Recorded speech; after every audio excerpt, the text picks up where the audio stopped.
যে আমরা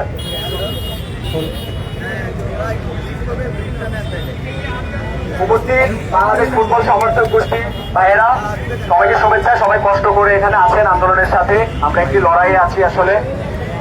গতকালের আন্দোলনের পরিক্রমায় আজকে আমরা আবার যে অবস্থান কর্মসূচি শুরু করেছি শাহবাগ থেকে এসে এখানে টিম হোটেলের সামনে, এখানে আমাদের আইন শৃঙ্খলা রক্ষাকারী বাহিনীর সাথে আমাদের একটি নেগোসিয়েশন হয়। আমরা চেয়েছিলাম অবস্থান নিতে, তারা আমাদেরকে বাধা দেয়, যদিও আমরা শান্তিপূর্ণভাবে অবস্থান নিচ্ছি।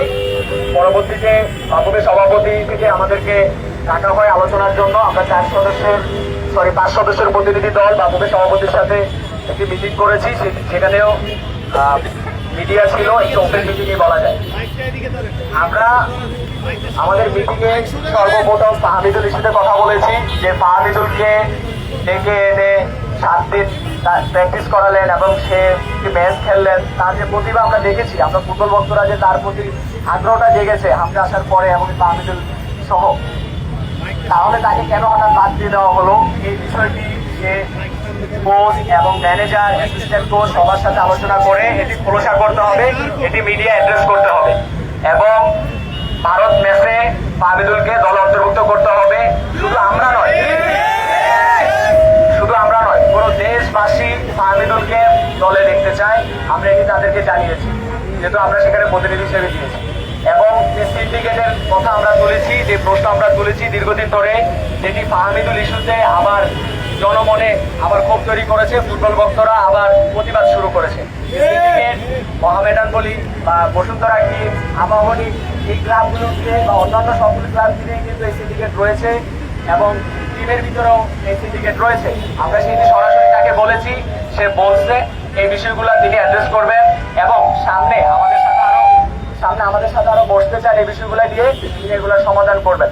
কিন্তু সর্বোপরি আমরা একটা ইস্যুতে ছিলাম, যেটা হলো ফাহমিদুল ইস্যুতে তাকে আমরা দলে চাই।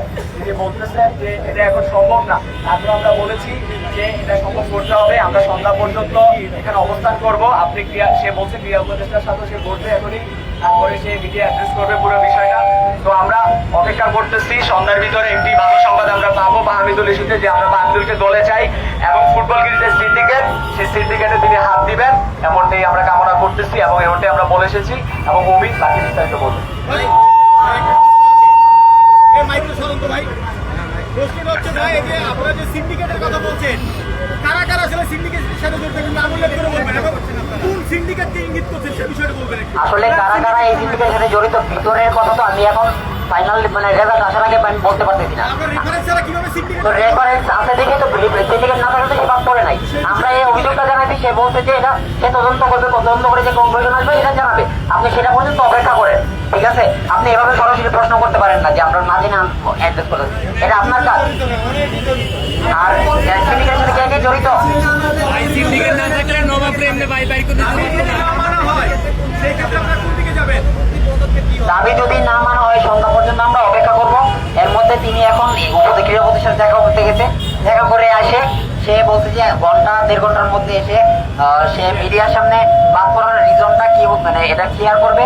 আর ফাহমিদুলকে আনার ব্যাপারে তার অবস্থান যতটুকু বুঝলাম, সে বলতেছে যে এই মুহূর্তে আনা পসিবল না, কিন্তু তোমরা এনশিওর থাকো যে নেক্সট ম্যাচে আমরা নিয়ে আসবো। কিন্তু আমরা এটা ক্লিয়ার করে আসছি যে আমাদের এই ম্যাচেই লাগবে, আপনি সন্ধ্যা পর্যন্ত সময় নেন, কি করতে পারেন দেখেন। যেহেতু আমরা এই জায়গায় 5 জন যারা গেছিলাম তারাই সব সিদ্ধান্ত দিতে পারি না, কারণ এই জায়গায় আমাদের সাথে অনেকেই আছে, ঠিক আছে? আমরা 5 জন একটা ডিসিশন ভোট করে দিয়ে আসা সম্ভব না।